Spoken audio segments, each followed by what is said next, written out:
Amen. Kain na.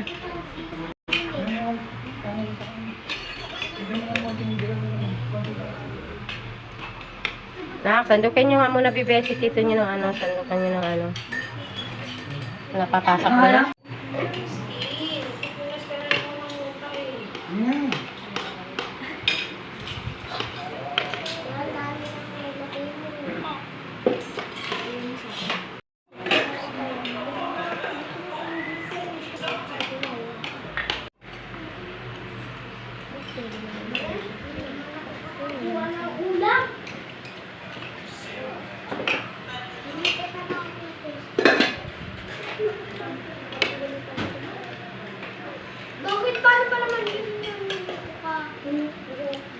Eh, bakit tinakpan nyo yung kanin, ay yung ano, alisin nyo yan.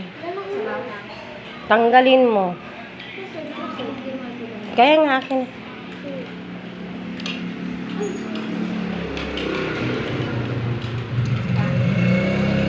Kani bang magpahuli-huli ba? Yan talaga makakain yan ngayon. Iusog mo nga yung ulam dito sa ano, dito oh. Kaya may ulam naman doon. Para hindi kayo... Kisha, umupo ka dito ka dyan. Umusog ka dito, Perlin. Ang lawak-lawak. Ang pagkain, bakit sa kaliwa ka ba? Dito ang kamay mo, Perlin.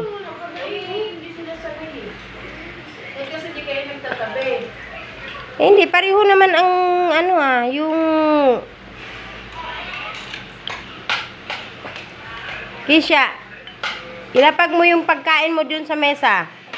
Yung kamay mo, Perlin, imusod ka. Bahaba-haba ng iyong siko, parang ayaw mong pakainin yung isa, oh. Nagre-reklamo. Wala nang sabaw. Magsandok ng sabaw. Ay, naka.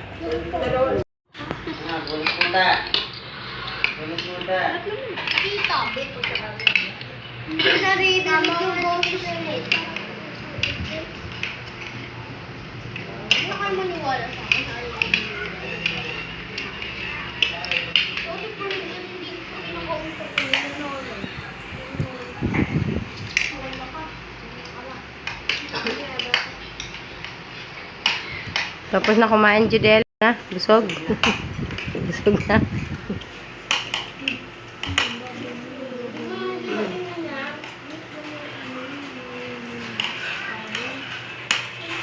Kalamansi yan, Len. Ilagay mo sa tuyo kalamansi yan.